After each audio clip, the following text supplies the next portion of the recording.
Lahat, nandito tayo sa ating Leadership 101. Ang vision statement natin ulit po dito ay mag-build ng mga transformative na mga leaders. Inaasahan ko na pagdating ng araw o kahit ngayon, kayo ay nakakapag-lead na unti-unti ng mga kamanggagawa ng Panginoon para magamit din sa kanyang ubasan. At sa ating pong pagbibilang ngayon po ay 23. Ito po yung ating May, June, July, 3 months. Eksaktong 3 months na po tayo nag-aaral dito sa ating Leadership 101. Dalangin ko po na marami na kayong natutunan para inyong magamit sa inyong pagli-lead. Hindi man ngayon or ngayon man at sa future pa na pagli-lead nyo, mas lalo tayong maging, tawag dito, maging katulad kay Kristo kung paano siya nag-lead. So, yun po ang ating inaasahan dito sa pag-aaral na to build a transformative leaders, hindi po mga informative.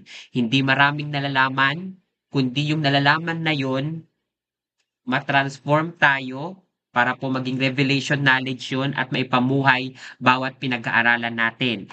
Maging strong tayo sa Panginoon, yan po ay kinuha sa 2 Timothy, at habang ikaw ay nagiging strong sa Panginoon, ikaw ay ginagamit ng Panginoon para makapag-disciple ng mga iba. Kasi po ang mga leaders na walang iniwan na disciple ay mga failure. Tayo po ay hindi tayo, wala tayong legacy na may iwan kung hindi tayo nag-disciple ng mga Kristiyano. So, yun po ang mandato ng Panginoon, go into all the world and make disciples. Yun kanyang commandment sa atin. So, last time po, ito pong series na to, last time pinag-usapan po natin ang patungkol sa ang isang leader ay siya muna ay naging follower or bago siya naging leader, siya muna ay follower. Tapos pinag-usapan po natin yung kahalagahan ng pagkakaroon ng vibrant relationship sa Panginoon, kung saan yung love natin sa Panginoon, yung intimacy natin sa Kanya, yung close personal relationship natin sa Kanya, dapat pinag-iigting natin para ito ay nagfa-fire araw-araw. Kasi po, ano ang instruction na matatanggap mo sa Panginoon kung hindi ka nakikipag-communicate sa Kanya? Hindi ka po pwedeng tawag dito, yung parang sabihin mo na or mga paka na, "Lord, hindi ko alam kung anong gagawin ko." As a leader po, kailangan meron tayong relasyon na malapit sa Panginoon, intimacy, para matanggap natin kung ano yung mga instruction niya. At marami pa tayong foundation dito nung mga nakaraan. Pinag-usapan din po natin yung sasamahan tayo ng Panginoon. Siya ay sasama sa ating mga gawain, pero siya din ay sasama sa atin personally. Yun po yung ating pinag-usapan ditong mga nakaraan na pag-aaral. At tapos yung kahalagaan na bilang leader tayo din ay nagdi-disciple, which is sinabi ko na po kanina yon, yung importansya na yon. And then last week po, pinag-aralan natin yung pagsama ng Panginoon, yung importansya na kahit mayroong mandato ang Panginoon, may commandment sa'yo ang Panginoon bilang leader, mayroong God-given mandate sa'yo ang Panginoon, ganun pa man, hindi kanya iiwang mag-isa. Ikaw ay kanyang sasamahan. Kaya nga nung nakaraan, walk with God, never walk alone. Huwag kang mamuhay na mag-isa. Kinuha po natin yan sa Deuteronomy 31:6, sa Matthew 28:20, at sa Hebrews 13:5. Yan po yung ating mga foundational scripture. Ngayong gabi po, i-close ko tong series na to, pero ito po ay kadugtong nung nakaraan nating pag-aaral. So, ang ating pong pag-aaralan ngayong gabing ito ay patungkol sa how to walk with God. Kasi nung nakaraan, binigyan natin ng importansya yung tawag dito, yung importansya na ikaw ay lumalakad kasama ang Panginoon. At binigyan ko kayo ng assignment. Kung di nyo nakakalimutan, sabi ko sa inyo, i-journal nyo, maaring sa cellphone o sa notes nyo, sa papel nyo, ano yung mga karanasan na ikaw ay lumakad na kasama ang Panginoon. Kasi po, di ba, ang pagsama ng Panginoon ay hindi questionable sa atin. Kung ikaw ay manampalataya, sumasama ang Panginoon, ang presensya ng Panginoon ay sumasama sa iyo 24/7. Natutulog ka, kumakain ka, saan ka pumupunta, kasama mo siya. Yun ang kanyang pangako sa pamamagitan ng banal na espiritu. Pero ang tanong, ikaw bilang kanyang lingkod, gaano ka-aware, gaano tawag dito, gaano ka-sensitive sa presensya ng Panginoon? Kasi sa part ng Diyos, wala po tayong maka-question. Pero sa part mo, merong question. 'Di ba minsan sa experience pa lang parang ngayon nagbabasa ka, nag-aaral ka ng salita, tapos maya-maya iba na yung iniisip mo, iba na yung tumatakbo sa kaisipan mo, iba na yung lumalakad sa takbo ng isip mo, ta's iba na din ginagawa mo. Gano'n po yung pina-assignment ko sa inyo na kausapin natin personal ang Diyos, paano sa karanasan natin, paano ka nagiging sensitive sa presensya ng Panginoon o sa pagsama ng Panginoon.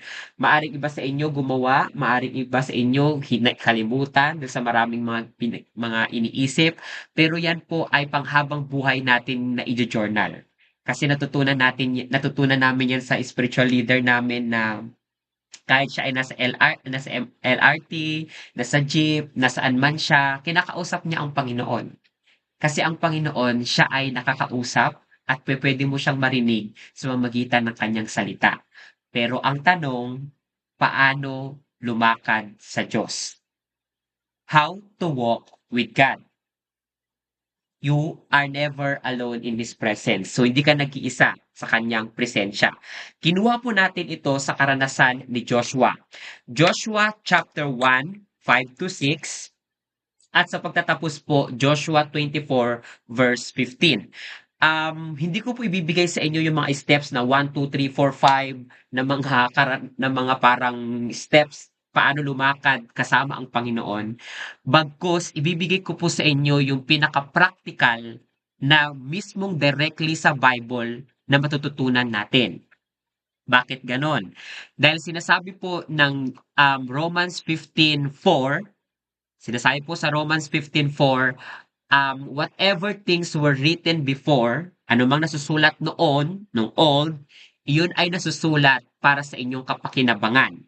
Or it is written for your benefits for our learning.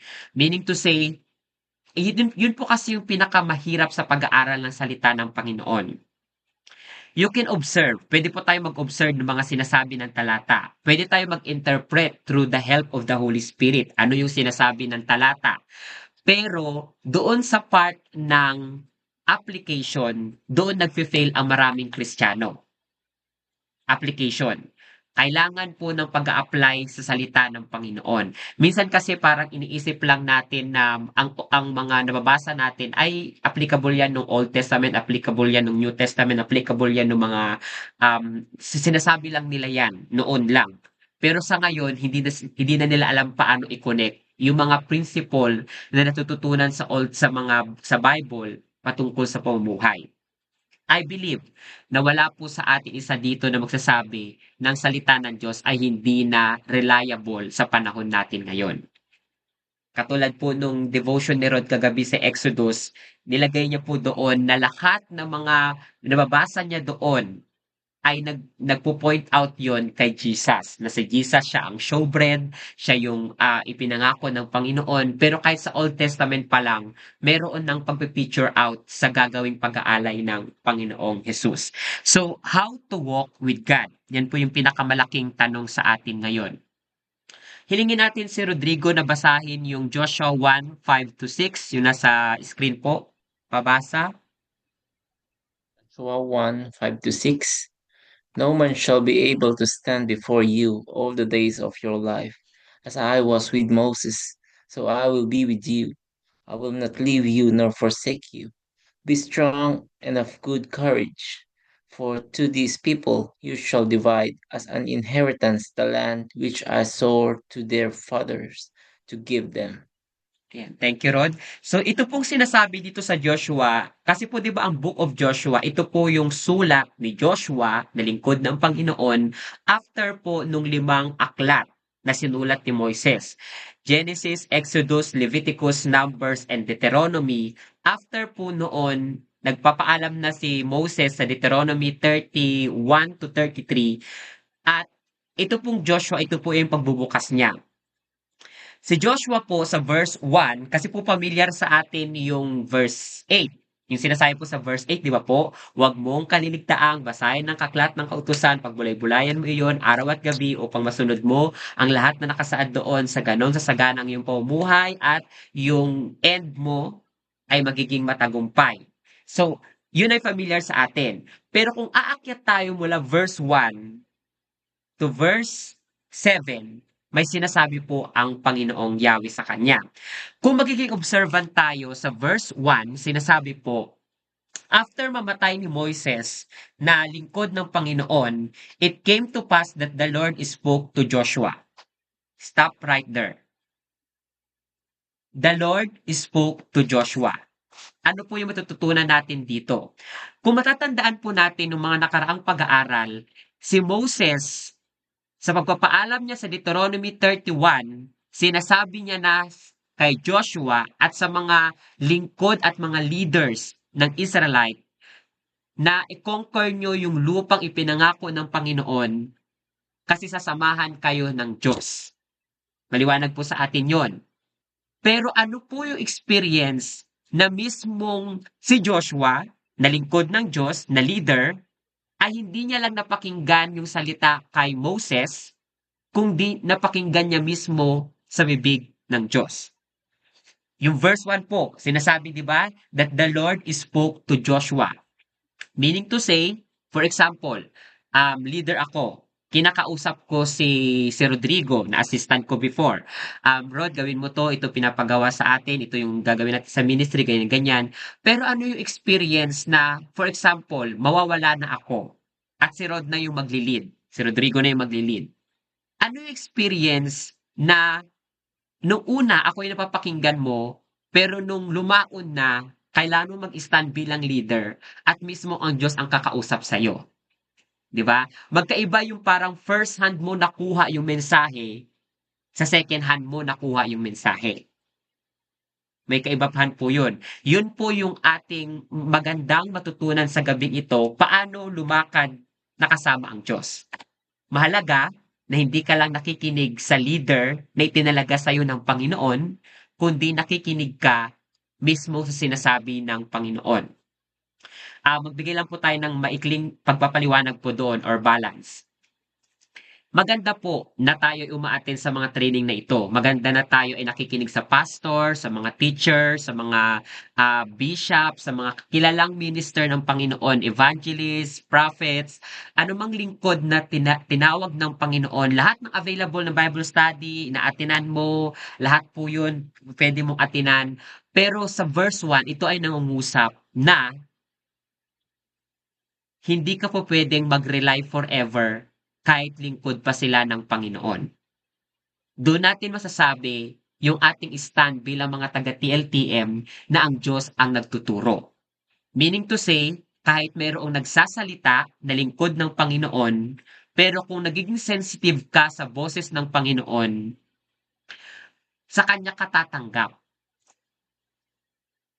Sa Kanya ka makikinig. Kaya nasasabi mo na ang Diyos ang nagtuturo sa John 6:45 dahil mismong sa Diyos mo natatanggap yung pagtuturo na yon. Hindi natin sinasabi na hindi na tayo makikinig sa mga pastor, sa mga evangelist, sa mga Bible teacher, sa mga bishop at sa mga lingkod ng Panginoon. Ganun pa man, kailangan po natin ilagay yung balance na lahat ng mga pag-aaral na ginagawa natin at pakikinig natin sa mga lingkod ng Panginoon, ito dapat ay nagdadala sa atin sa ating intimacy sa Panginoon. Liliwanagin ko lang, hindi po replacement yung mga gawain ng Panginoon, yung pag-attend mo sa mga gawain ng Panginoon para sa intimacy mo sa Kanya.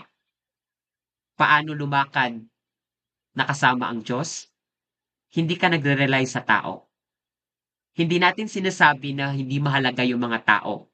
Pero po, yung mga tao o yung mga lingkod ng Panginoon, sila lang din ay ginagamit ng Panginoon mightily, pero sa Diyos nila nare-receive yung kanilang mga instruction.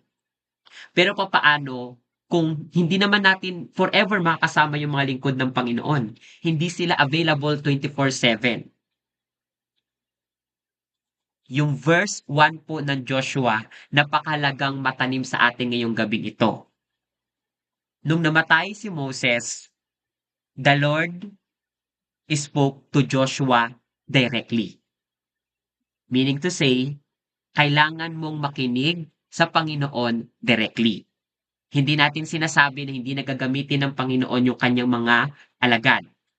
Pero yung paglalagay ng balance, hindi ka po pwede o hindi ka masusustain ng mga lingkod ng Diyos forever. Okay, so nilagay na po natin yan. So namatay na si Moses, blah blah blah, sinasabi na ng Panginoon dito. Pagdating po sa verse 5, ang sabi po ng Panginoon ni Yahweh kay Joshua na lingkod ni Moses, "No man shall be able to stand before you all the days of your life." How to walk with God po, yung buong buhay po ni Joshua, siya ay lumakad sa Diyos. Siya ay lumakad na kasama ang Panginoon. Mamaya po ibibigay natin yung maikling background ni Joshua. Yung sinasabi po dito na all the days of your life, si Joshua po nabuhay ng, take note, 110 years siyang nabuhay. Makikita niyo po yan sa Joshua 24:29. Sa pagtatapos po mamaya, papakita din natin, nabuhay siya ng ganong kahabang panahon.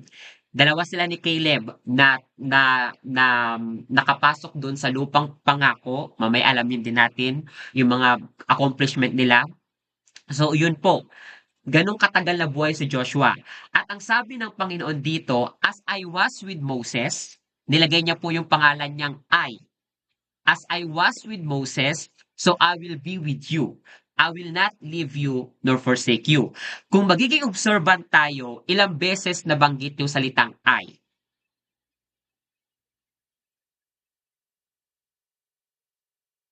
I was, I will.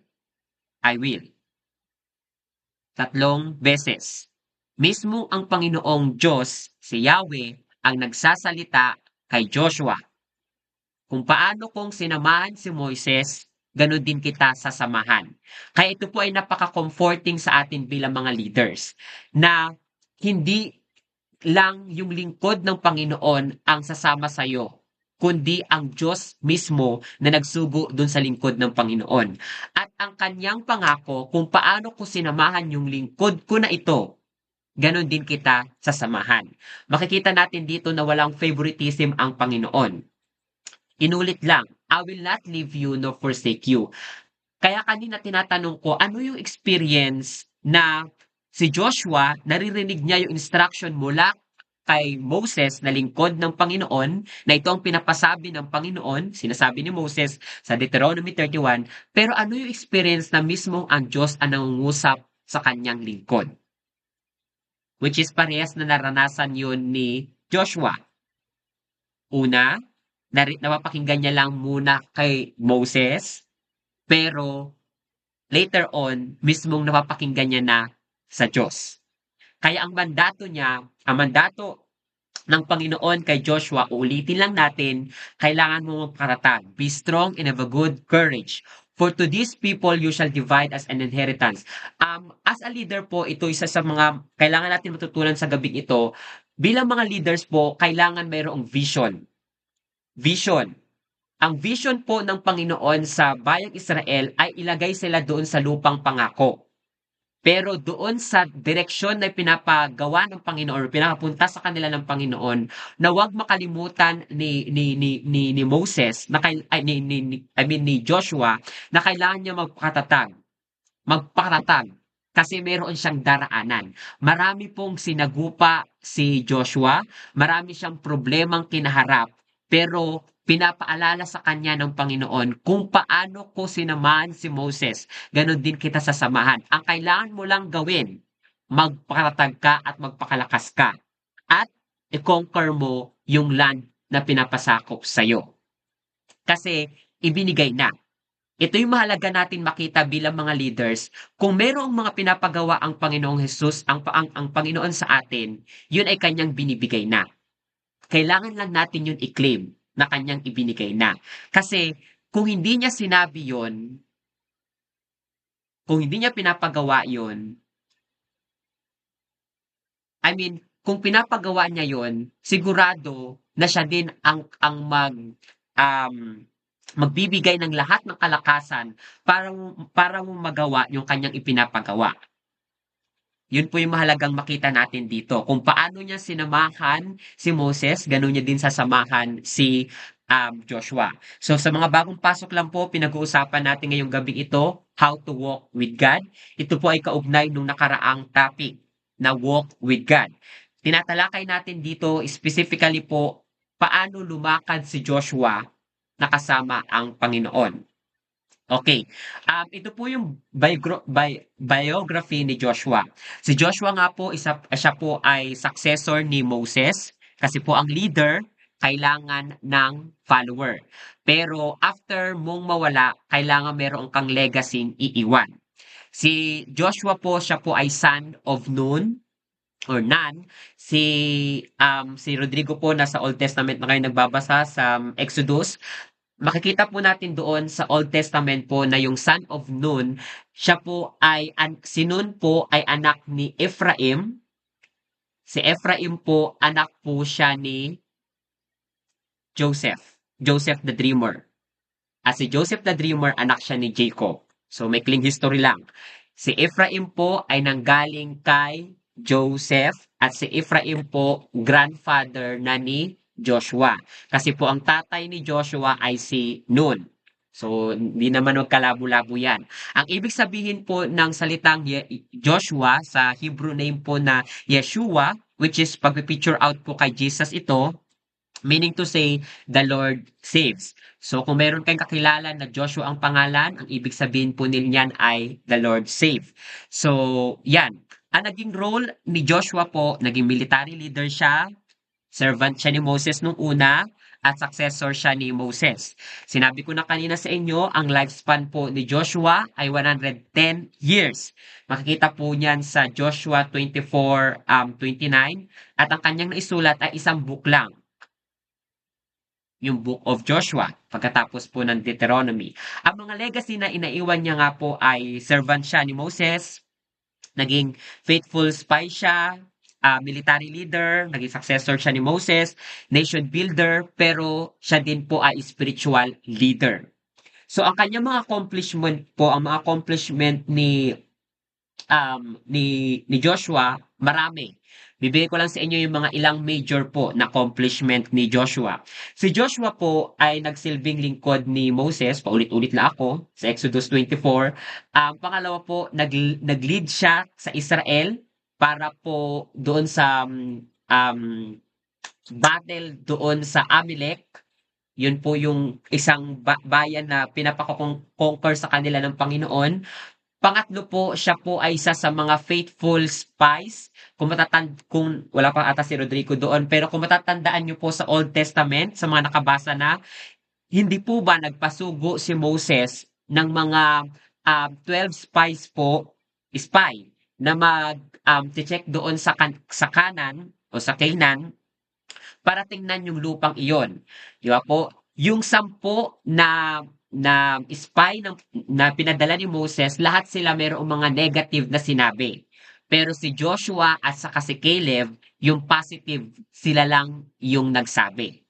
Nang sabi ng mga 10 spies na hindi natin masasakop kasi malalaki yung mga tao doon, malalaki yung mga tanggulan nila, marami silang negative na sinabi. At dahil doon, yung puso ng mga tao na durog. Naging, kumbaga parang naging negative na din. Pero after po nila na yon, nagsalita po yung dalawa. Si Joshua at saka si Caleb, nagsalita sila na sinabi nila, maraming masarap na pagkain doon. Yun nga ay inaagusan ng milk and honey. At kayang-kaya natin silang matalo. So, 10, negative yung sinabi, negative report, pero yung dalawa po, positive report yung sinabi nila. Isa po doon si Joshua. Faithful spies po siya. Makikita natin yan sa Numbers 14. Ng pang-apat, kinumission siya ng Diyos at ni Moses na maging leader sa bayang Israel. Natandaan niyo po nakaraan, iniharap ni Moses siya sa bayang Israel. Number 5 po, siya ay nanguna na mag-lead sa Israel papunta sa Jordan River. Okay, sa Jordan River, yung pagtawid po sa Jordan River. Pang-anim po, para i-conquest or sakupin yung bayang ipinangako o yung lupaing ipinangako sa Canaan. Makikita nyo po yung isa sa mga matagumpay doon ay doon sa Jericho. Yan po yung sa Jericho, yung napabagsak nila yung Jericho dahil sa pang-pitong araw, sila po ay umawit or ay yung mga musician nila ay umawit. Yun po ay isa sa pinaka-famous din na nagawa ni Joshua, sa pangunguna ni Joshua Kuya, po. Number Kuya, seven, hindi umaandar. Kuya Alvin, hindi umaandar yung screen mo. ay sorry po, hindi ko na po nilagay dito. Hindi na po nailagay dito, yung biography lang po ni Joshua. Ayan. I-share ko na lang po mamaya sa inyo. Tapos number seven po, paano dinefeat ng Diyos pamamagitan ni Joshua po na i-conquest yung Canaan. Um, yung mga hari po doon sa lupaing iyon na ipinangako ng Panginoon, makikita niyo po yun sa Joshua 10, chapter 10 up to 12 po. Tapos number 8 po yung pagtingin ni Joshua doon sa pagdi-divide sa lupang ipinangako. Kasi po nung nakapasok na sila, ang mandato naman ni Joshua, ito, hati-hatiin natin. Dito pupunta sila Ruben, yung lupain ni Simon dito. So yung 12 po na tribes, hinati-hati. So hinati-hati, ganito, ganito. Siya po yung nanguna para mag-oversee dun sa paghahati-hati na yon. At pang-9 po, yung pang-establish po doon sa mga city. Yun po. Makikita natin sa Joshua 20:21 at sa Joshua 24, sa kanyang pagtatapos po, siya po ay nag-renew ng covenant sa Diyos nung siya ay magpapaalam na sa chapter 24 po, kasi hanggang chapter 24 lang ang aklat ng Joshua, ikinukumit niya ang mga bayang Israel sa harapan ng Panginoon. So yan po yung kanyang mga nagawa ni Joshua. Tuloy po tayo. Dito po natin makikita na ang Diyos ay sumasama sa mga faithful, pero siya din ay sumasama sa mga confused. Ano ibig sabihin natin dito? Maaring sa umpisa ng paglilid ni Joshua, hindi pa maliwanag sa kanya. Kasi maaring napapakinggan niya lang kay Moses noon.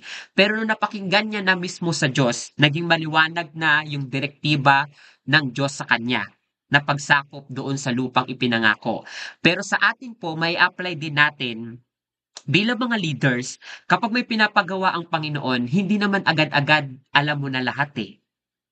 Yung step 1 to step 10, hindi mo pa alam lahat. Kasi minsan ang Panginoon, based on my experience po, hindi lahat ipapakita ng Panginoon sa'yo. Kasi kailangan mo hakbangan yung step 1 bago mo ipakita ng Panginoon yung step 2. Bago ka makarating sa step 5, pagdadaanan mo muna yung step 1, step 2, step 3, step 4. Makita po natin yung ibinigay nating 10 accomplishment ni Joshua. Kung hindi po kaya naging faithful si Joshua doon sa pinapagawa sa kanya ng Panginoon una, sa palagay natin makakarating kaya sa hanggang sa pang-10 na nakarating sila doon sa lupang pinangako? Hindi. Kaya makikita po natin dito, ang Panginoon siya ay sumasama hindi lang sa mga faithful, kundi kahit dun sa mga leaders na minsan parang hindi pa sigurado ano bang pinapagawa ng Panginoon, paano ba gawin. Di ba minsan sa ating paglilid, parang Lord, kailan ko bang kausapin itong taong ito? Ilan Lord, ilan yung pinapaay mo sa akin na mga disciple ko sa hinaharap? Maaring sa umpisa ng paglilid mo, confused ka pa kung ano yung mga direksyon ng Panginoon at kung paano gawin yung pinapagawa ng Panginoon. Pero, wag naman yung parang isang dekada ka ng leader o dalawang dekada ka ng leader, confused ka pa rin. Magkaiba po kasi yon. Kasi pag confused ka pa rin, hindi ka nag-grow sa lagay na yon. Hindi ko po sinasabi na kahit 20 years ka na ay alam na alam mo na lahat. Pero sigurado ako kung nanatili kang faithful sa Panginoon, imposible na 3 dekada ka na, 4 na dekada ka na, ay lito ka pa rin sa pinapagawa ng Panginoon. Especially kung nandun ka na sa part na katulad ni Joshua, na papanaw ka na sa mundo. Posibleng hindi mo pa rin alam yung pinapagawa sa'yo ng Panginoon. Yun ay napaka-imposible. kung confused ka, I mean, sa first year ng iyong leadership, second year lang leadership mo, 5 years, 10 years siguro, maaring may pagka-confused ka pa rin. Pero napaka-imposible na kung ng 2 dekada ka na, 3 dekada ka na, 4 na dekada ka ng leader, napaka-imposible po. Hindi ko alam kung nag-agree kayo doon sa sinasabi ko, pero po based on experience, alam ko na hindi lahat maliwanag sa ating paglilid. Pero isa lang sa maliwanag, kung mananatili kang faithful sa Panginoon, siya ang magtataguyod sa iyo para ka makarating doon sa kanyang ipinapagawa. How to walk with God? Manatili kang faithful at sumunod ka. Kasi po after na makausap ni Yahweh, si Joshua, kung magbubukas po kayo ng mga Biblia nyo, sa verse 10 po ng chapter 1, agad-agad po na sumunod si Joshua. Ang sabi dito, then Joshua commanded the officers of the people. Ipinatawag niya yung kanyang mga kasamang lingkod ng Panginoon, mga leaders. O ito, inilahad niya na. Ito yung mga pinapagawa ng Panginoon, gawin natin to. Kasi kahit wala na si Moses, meron naman siyang itinalaga na leader. Yun po yung ating pinag-uusapan sa gabing ito. Isa po sa pinaka-famous na verse sa Joshua po ay itong verse ng 15. Sa pagtatapos po ng chapter 24, kasi po hanggang 24 lang ang Joshua, ito po ay isa sa pinaka-famous sa ating mga Kristiyano na verse po sa aklat ng Joshua. Pabasa nga ako, Ate Jacel, yung nakikita mo sa screen. Joshua 24 verse 15. But as for me and my household, we will serve the Lord. Ayan po, napakaganda po ng sinabi ni Joshua, no? Yan po ay desisyon. So, how to walk with God, yun po ating tinatalakay ngayong gabi ito, desisyon. Kailangan po natin mag-decide na kahit sa katapusan ng ating buhay, paglilingkuran pa rin natin ang Panginoon. Ito pong pagtatapos na ito kasi ng chapter 24 ng Joshua, kung ilalagay lang natin sa context, nakapasok na sila doon sa lupang ipinangako. Yung mga ibang tribe ay na-divide na yung kanilang mga sambayanan. I mean, yung na-divide na yung kanilang mga lupain. Pero sa 12 tribe po, meron pang hindi nagko-conquer or meron pang hindi sumasakop doon sa ibinigay sa kanila ng Panginoon. Meaning to say, alam mo minsan ang tao, di ba, parang ibinigay na nga ng Panginoon. Ang sabi ng Panginoon, anumang maapakan ng inyong paa ay iyo na. Pero akala kasi minsan ng tao parang lahat isusubo ng Panginoon. Tayo po bilang mga tao, we have a part to play. Meron po tayong gagawin. Kaya dito po sa Joshua, pinapaalala ni Joshua sa tribe po na yon hindi pa sumasakop. Sabi niya, sakupin nyo na. At pinapapili niya sila, sabi niya dito sa pagtatapos ng kanyang sulat. Kayo, kung paglilingkuran nyo yung mga Diyos-Diyosan sa paligid nyo, pero kami, ako at kami, maglilingkod kami sa Diyos.